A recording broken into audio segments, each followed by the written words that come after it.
Here's the 351 block stripped down. The only thing left in here is the cam bearings.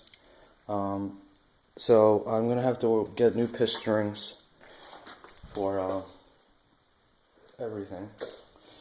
So before we do that, we have to measure the bore of the cylinders because they sell piston rings by size.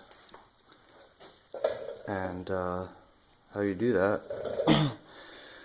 is with a bore gauge, or you can just use one of these if you'd like. So let's get started on, let's just check cylinder 5 first and see what it tells us.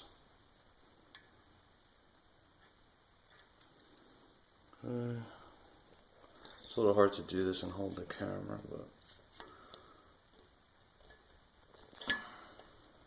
this has to be upside down. That's giving us a reading of, see right in there,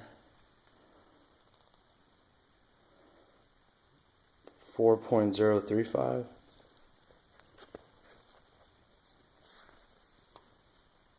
Right there, it's touching. Let's see what it says.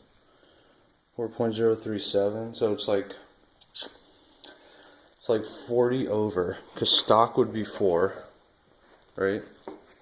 So these cylinders have obviously been bored, because if I set this to 4 and I put the calipers in, they're going to be loose. Here they're tight, they're touching the walls, and we're getting a reading. I know it's upside down, but it's 4.0375.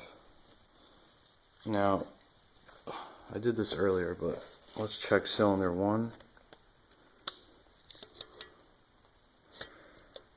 So you just put your caliper in, like so.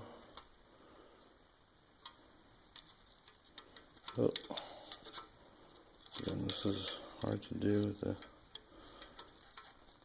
camera. And this one's like 30 over. Okay, so it's a little bit smaller than the one across. Check this one now. This one's pretty much 30 over. Oh, hold on.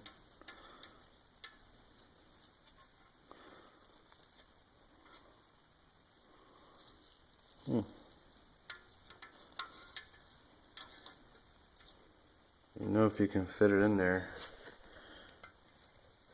then it's not the right size, so I'll bring it out a little bit. This one I'm going to call 30 over.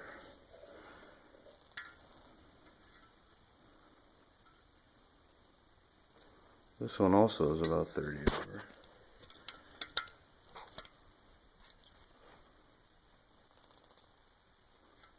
Yeah.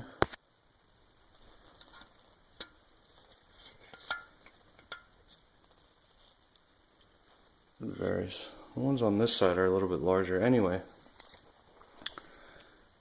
now that you have your reading of the bore size, you can go ahead and buy rings. But there's one last thing you want to do. So you know you have to buy rings that are 30 over. So you have to know what size, what thickness your rings are as well. Come on. So we're gonna put this on here. Squeeze it. See what we get. 0.6.